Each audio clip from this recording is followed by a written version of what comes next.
buen día a todos. Desde el Centro de Servicios Integrales Cuernavaca les damos la más cordial bienvenida a un episodio más de Encuentros Digitales. El día de hoy estaremos trabajando un tema muy interesante que tiene que ver con la alegría y cómo es que se aprende, técnica y práctica. Y vamos a utilizar o vamos a revisar algunos puntos del doctor de la Universidad de Harvard, Tal Ben Shahar. Y pues vamos a dar comienzo el día de hoy con estos puntos. Pero vamos a iniciar con esta pregunta. Nos dice, ¿alguna vez se tiene suficiente felicidad? Y pues ahora sí que a manera de respuesta, pues vamos a trabajarla de manera individual y personal, cada uno de ustedes que nos está escuchando, ya sea en su trabajo, en la escuela, rumbo a alguna actividad, ¿no? O en sus horas libres en casita.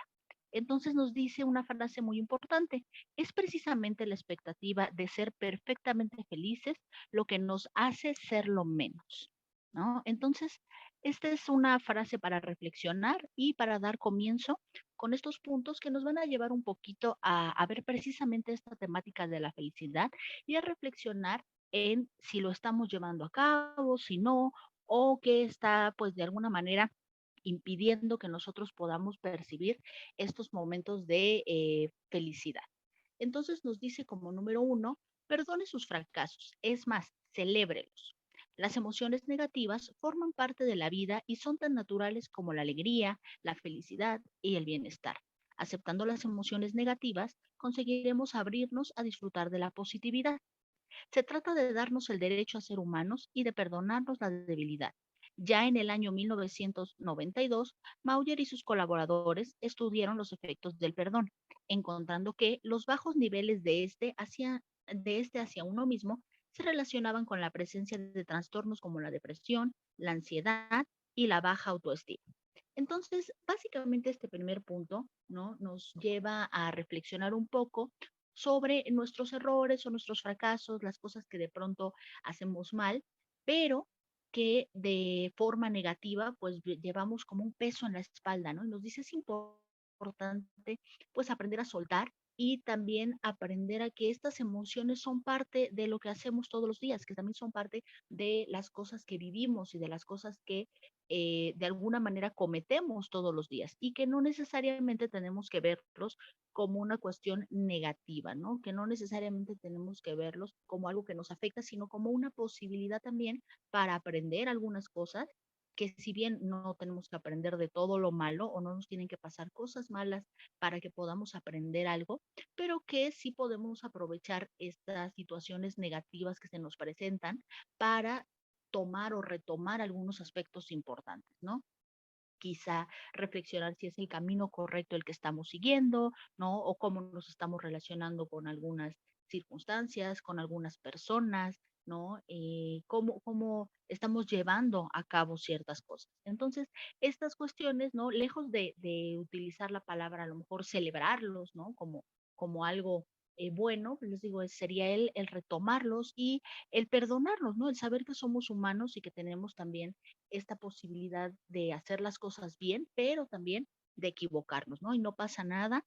Y eso nos puede evitar de alguna forma tener trastornos más fuertes, ¿no? A lo mejor si empezamos un poco por perdonarnos, por aceptar algunas cosas, por deslindarnos de este tipo de situaciones o de emociones y de buscar alternativas, pues dice, podemos disminuir a lo mejor esta presencia o esta a lo mejor situaciones estresantes, depresivas, de baja autoestima, ¿no? De alguna manera no es que las vayamos a evitar, sin embargo, pues sí podemos controlar un poco más nuestras emociones. Otro punto importante que se maneja es no de lo bueno por hecho, agradézcalo, ¿no? También es esta parte importante, no hay que dar eh, por hecho todas las cosas buenas que nos pasan, sino que también hay que reflexionar todo el camino y toda la trayectoria que nos lleva, ¿no? A alcanzar estas situaciones de provecho, estas situaciones de éxito, dice cosas grandes y pequeñas. Esa manía que tenemos a veces de pensar que las cosas vienen dadas y que siempre estarán ahí y que es una manera muy poco realista de ver la situación, ¿no? Entonces también como en el punto anterior decíamos, es importante visualizar los aspectos negativos, aceptarlos, perdonarlos, ¿no? Y retomar cosas de ellos para aprender, pues también es importante que no pensemos que las cosas buenas solo se otorgan porque sí, ¿no? También son un cúmulo de esfuerzos y hay que agradecer situaciones pequeñas, situaciones grandes, ¿no? Cualquier cosa que también sea positiva en nuestra vida, hay que reconocerla y no solo darla por hecho, ¿no? No dar por hecho que solo existe y que está ahí porque sí, ¿no? Porque tiene que ser así. Otra cuestión importante u otro punto importante a resaltar aquí es el hacer deporte o alguna actividad. Nos dice, para que funcione no es necesario que tengamos que asistir al gimnasio o correr un maratón, ¿no? 10 kilómetros diarios. Nos dice, basta con practicar un ejercicio suave, ¿no? Como puede ser caminar rápido durante 30 minutos, ¿no? Y esto nos va a ayudar a que precisamente nuestro cerebro secrete endorfinas, que son sustancias que ayudan a la felicidad, ¿no? Estas son como nuestras drogas naturales y que van a provocar que nuestro cerebro de alguna manera mitigue los dolores y también que pueden provocar placer, ¿no? Entonces, de forma natural hay ciertos ejercicios o ciertas actividades que nos permiten a alcanzar niveles, pues ahora sí que de placer, ¿no? O disminuir el dolor. Entonces, vamos juntando un poquito estos tres puntos, ¿no? Si aprendemos a que podemos cometer errores, retomamos esos errores para sacar cosas positivas de ellos, ¿no? Aprendizajes positivos. También nos esforzamos por trabajar las cosas y reconocer las cosas que nos llevan al éxito. Y a eso le añadimos un poco de actividad física, pues ya estamos buscando o ya estamos llegando un poquito a este concepto de felicidad, ¿no? Y de cómo trabajarlas. Veíamos en la primera diapositiva que decía la práctica, ¿no? Si se puede dar un ejercicio, una práctica para llegar a ser feliz. El cuarto punto que vamos a trabajar sería simplifique en el ocio y en el trabajo. ¿Por qué es importante esto, no? Dice, identifiquemos qué es lo verdaderamente importante y concentrémonos en ello. Ya se sabe que quien mucho abarca, poco aprieta, y por ello lo mejor es centrarse en algo y no intentarlo todo a la vez. Y no se refiere solo al trabajo, sino también a la parte personal y al tiempo de ocio, ¿no? Este tiempo para hacer otras actividades que no tienen que ver con el área profesional o el área laboral. Dice, mejor apagar el teléfono y desconectarse del trabajo en el tiempo que pasamos o que convivimos con la familia o las amistades. Entonces, aquí algo importante, ¿no? Que nos dice también la interacción con el otro sin interrupciones, ¿no? Sin el tener la cuestión laboral, llevar la casa, ¿no? Lo menos que se puede evitar, o más bien lo más que se puede evitar, ¿no? Este tipo de actividades que sí podemos, ¿no? En determinadas circunstancias o momentos, pues a veces sí tenemos la necesidad de llevar trabajo a casa, ¿no? O llevar tareas a casa o hacer otras actividades. Sin embargo, hay que aprovechar los momentos que se pueden disfrutar para platicar en familia, para ver a las amistades, ¿no? O utilizar esa misma tecnología, a lo mejor el teléfono, para comunicarnos con otras personas o hacer otras actividades. Pero también nos dice, tampoco es el querer abarcarlo todo, ¿no? El querer hacerlo todo, porque también nos lleva a lo mejor a la frustración de no poder, ¿no? De rendir para hacer todas las actividades que quisiéramos hacer. Entonces nos dice, hay que simplificar esta parte, ¿no? Hay que hacerlo más sencillo, hay que hacerlo más ameno y las cosas que podamos disfrutar, ¿no? Hay que aprovecharlas en su momento. Otro punto nos dice, aprenda a meditar.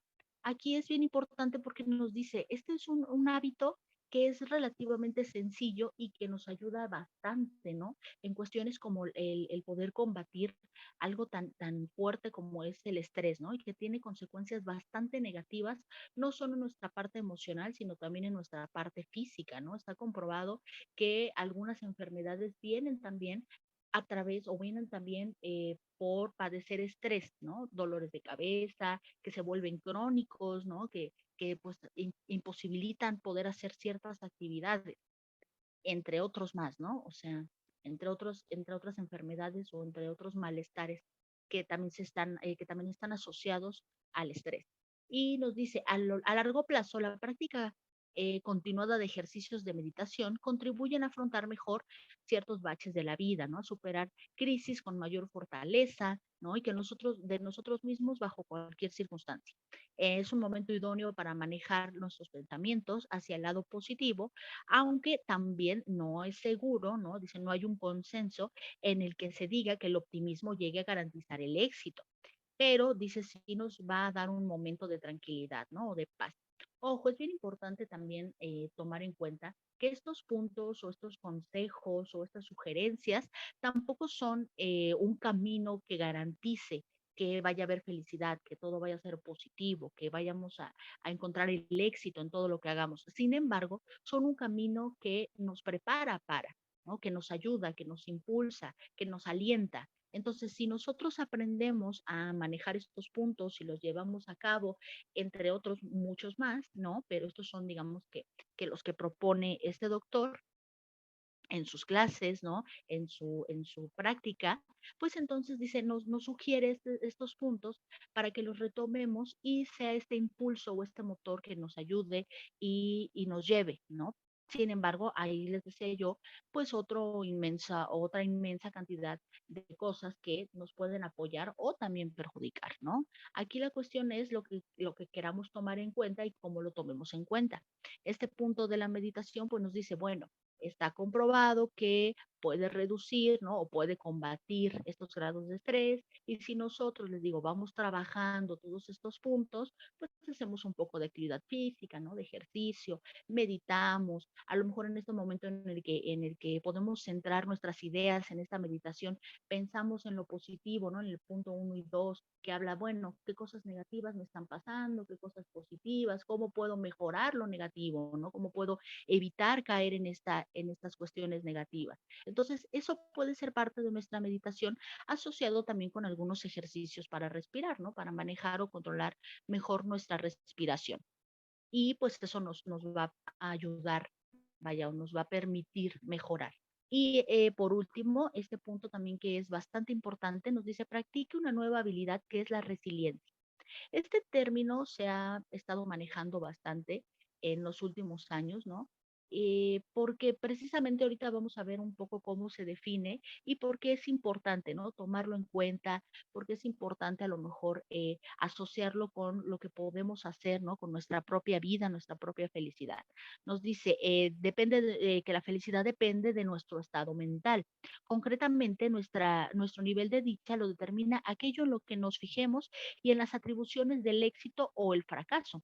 Esto se conoce como locus de control o lugar en el que situamos la responsabilidad de los hechos, un término descubierto y definido por el psicólogo Julian Rotter a mediados del siglo XX y muy investigado en torno al carácter de las personas.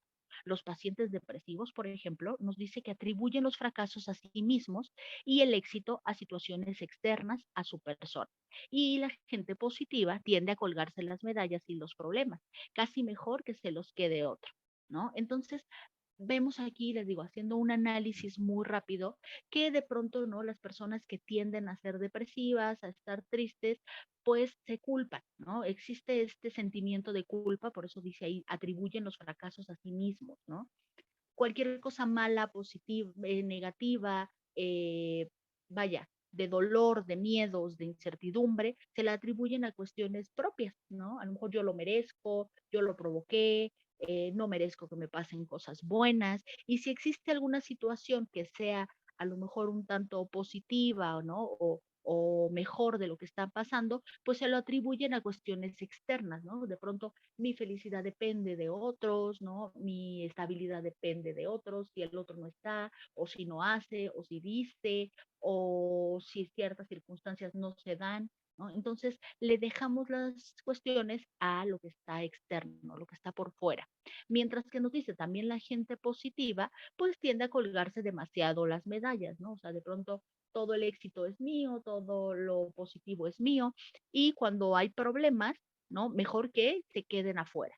Entonces también es esta como falta de responsabilidad hacia las cuestiones que están viviendo. Ojo, aquí es importante siempre tener un equilibrio en estas cuestiones, ¿no? No se trata nada más de ser demasiado positivo o negativo en una cuestión, sino, como veíamos en lo anterior, es trabajar ambas cosas, ¿no? Trabajar tanto la parte negativa como la parte positiva y lograr un equilibrio y una estabilidad, ¿no? Que al final nos va a llevar a estos sentimientos de bienestar. Y siguiendo con este término, nos dice, sin embargo, así perdemos la percepción del fracaso como una oportunidad que tiene mucho que ver con la resiliencia, un concepto que se ha hecho muy popular con la crisis y que viene prestado originariamente de la física y de la ingeniería, con el que se describe la capacidad de un material para recobrar su forma original después de someterse a una presión que lo deforma. ¿Sí? Entonces, en la física y en la ingeniería, ¿no? Que son estas ciencias, pues nos dice que este término de resiliencia tiene que ver con el volver a retomar o recobrar la forma original después de haber padecido por una presión que te deforma, ¿no? Que te cambia la estructura. Entonces, es esto. Pero ¿cómo se visualiza en las personas? ¿Cómo adoptamos los seres humanos este término hablando de nuestras emociones o hablando de nuestra mente o hablando de nuestro ser? Nos dice, en las personas, la resiliencia trata de expresar la capacidad de un individuo para enfrentarse a circunstancias adversas, condiciones de vida difíciles o situaciones potencialmente traumáticas y poder recuperarse saliendo fortalecido y con más recursos, ¿no? Y pues esto lo menciona este autor, ¿no? Roberto Pereira. Y ojo, ¿no? Veamos las palabras sustanciales o claves de este término, que nos dice, la resiliencia la vamos a ver como una capacidad, ¿sí? Una capacidad ¿para qué? Para enfrentarse a diversas circunstancias que de alguna manera nos vamos a recuperar y vamos además a tomar recursos de ello. Este aprendizaje. Y les decía yo, vamos retomando cuestiones anteriores que nos dicen, vamos a retomar lo positivo, vamos a tomar lo negativo, vamos a meditar, vamos a ejercitarnos, vamos a buscar la manera, ¿no? De salir después de que nos sometieron a una presión, ¿no? Como vimos en el primer concepto, que sería estas condiciones difíciles, estos traumas, estas circunstancias adversas, ¿no? Que serían esta condición de someternos a algo, bueno, ahora vamos a buscar la manera de salir de ello, ¿no? Y no solo de salir de ello, sino además de que nos vamos a recuperar, vamos a tomar esos recursos, vamos a aprender, un aprendizaje, ¿no? Que es una parte importante de este término y es una parte sustancial para entender este concepto hacia lo que es el ser humano, ¿no? Para adoptarlo como humanos, como personas y pues bueno, para ir cerrando, vemos aquí una imagen de el doctor y terminamos con esta frase, ¿no? Que nos dice, aceptar la vida tal y como es te librará del miedo al fracaso y de unas expectativas perfeccionistas. Y creo que esta parte, para ir concluyendo, es fundamental, ¿no? Nos dice, vamos a aceptar la vida y de alguna manera nos vamos a deslindar un poco de esta cuestión de solo pensar en fracaso, pero también en cuestiones perfeccionistas, ¿no? No necesitamos ser perfectos, no necesitamos ser exitosos todo el tiempo y tampoco es una obligación de pronto tener el número uno todo el tiempo, ¿no? O sea, podemos también ser el número dos siempre y cuando nos esforcemos, siempre y cuando trabajemos por ello. ¿Sí? Pero hay que reconocer esos logros, hay que reconocer que puedo ser el 3, puedo ser el 4, puedo ser el 5, pero también me atreví a participar, ¿sí? Si llego al uno, qué maravilloso, ¿no? Me esforcé mucho, lo logré, lo hice, ¿no? Pero también el decir, bueno, el simple hecho de participar es importante y estamos todos somos, pues ahora sí que participantes de esto que llamamos vida. Entonces estamos participando en algo y sí, claro que hay que tener expectativas, ¿no? Al final de cuentas hay que tener metas, hay que tener objetivos, hay que plantearnos una línea para poder llegar a ella, ¿no? Una meta para poder llegar a ella. Sin embargo, nos dice, hay que evitar que esto sea muy perfeccionista. ¿Por qué? Porque nos lleva a frustraciones, porque nos lleva a cuestiones de sentirnos decepcionados, de creernos inútiles, de creernos incapaces, ¿no? Cuando no es así. Por eso vimos, hay que aprender de los errores que cometemos, aceptarnos como humanos, ¿no? Que como humanos nos equivocamos en muchas cuestiones y en muchos ámbitos de la vida, y también hay que reconocer cuando hacemos las cosas bien, ¿no? Tampoco hay que minimizar las cosas que hacemos y por las cuales nos esforzamos todos los días. Entonces, cuando llegamos a eso, es precisamente esta primera parte de aceptar la vida tal y como es, ¿sí? Aceptar la vida tal y como es. Entonces, pues el día de hoy estaríamos cerrando con esta frase. Espero que les haya gustado y les haya servido esta información. Vamos a seguir teniendo más contenido en este canal, ¿no? Y en nuestras redes sociales para que nos sigan, @cecic_cuernavaca, así nos encuentran en todas nuestras redes sociales, Facebook, Twitter, Instagram, YouTube y TikTok. Entonces, pues eso sería todo por el día de hoy. Les agradecemos muchísimo que nos hayan acompañado y esperamos verlos en otro episodio más de Encuentros Digitales. Gracias.